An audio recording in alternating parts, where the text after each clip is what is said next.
আপোনালোকক আমাৰ CID police station case number 18/2025 সেই কেছৰ তদন্তৰ অগ্ৰগতিৰ বিষয়ে অলপ অৱগত কৰিব বিচাৰিছোঁ। কেছটোৰ তদন্ত প্ৰায় আমি চূড়ান্ত পৰ্যায়ত আহি পাইছোঁ। আমি অহা 12 ডিচেম্বৰত কেছটোৰ চাৰ্জশ্বিট আদালতৰ সন্মুখত দাখিল কৰিম।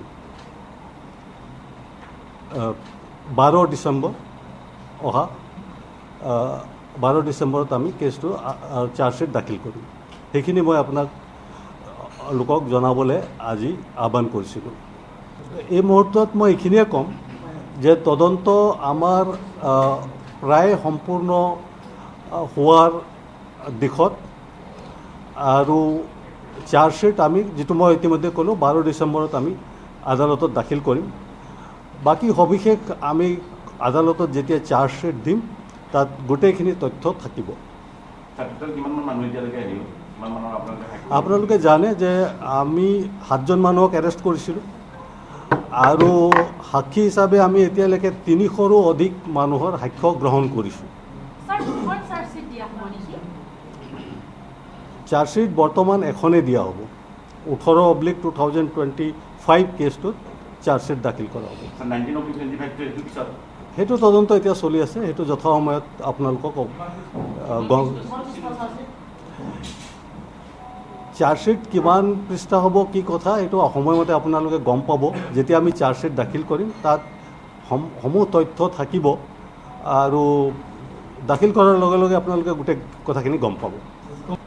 যেতিয়া আমি আপোনালোকে কেইদিনমান অপেক্ষা কৰক, চাৰ্জশ্বিট যেতিয়া আমি দাখিল কৰিম তাত গোটেই সকলো বস্তু থাকিব। নিশ্চয় 12 ডিচেম্বৰত চাৰ্জশ্বিট দাখিল কৰা হ'ব, তাত গোটেই তথ্য আপোনালোকে গম পাব। ঠিক আছে, ধন্যবাদ। আপোনালোকক আমাৰ CID police station case number 18/2025 সেই কেছৰ তদন্তৰ অগ্ৰগতিৰ বিষয়ে অলপ অৱগত কৰিব বিচাৰিছোঁ। কেছটোৰ তদন্ত প্ৰায় আমি চূড়ান্ত পৰ্যায়ত আহি পাইছোঁ। আমি অহা 12 ডিচেম্বৰত কেছটোৰ চাৰ্জশ্বিট আদালতৰ সন্মুখত দাখিল কৰিম। 12 ডিচেম্বৰ অহা 12 ডিচেম্বৰত আমি কেছটো চাৰ্জশ্বিট দাখিল কৰিম। সেইখিনি মই আপোনাক লোকক জনাবলৈ আজি আহ্বান কৰিছিলোঁ। এই মুহূৰ্তত মই এইখিনিয়ে ক'ম যে তদন্ত আমাৰ প্ৰায় সম্পূৰ্ণ হোৱাৰ দিশত আৰু চাৰ্জশ্বিট আমি যিটো মই ইতিমধ্যে ক'লোঁ 12 ডিচেম্বৰত আমি আদালতত দাখিল কৰিম। বাকী সবিশেষ আমি আদালতত যেতিয়া চাৰ্জশ্বিট দিম তাত গোটেইখিনি তথ্য থাকিব।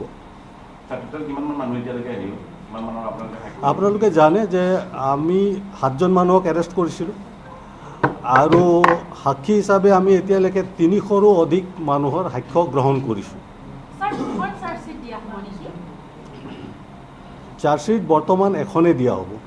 18/2025 কেছটোত চাৰ্জশ্বিট দাখিল কৰা হ'ব।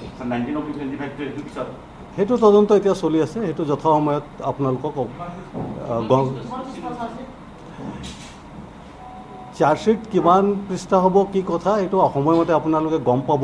যেতিয়া আমি চাৰ্জশ্বিট দাখিল কৰিম তাত সমূহ তথ্য থাকিব আৰু দাখিল কৰাৰ লগে লগে আপোনালোকে গোটেই কথাখিনি গম পাব।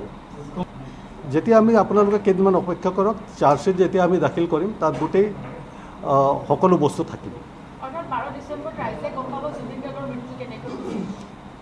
নিশ্চয় 12 ডিচেম্বৰত চাৰ্জশ্বিট দাখিল কৰা হ'ব, তাত গোটেই তথ্য আপোনালোকে গম পাব। ঠিক আছে, ধন্যবাদ।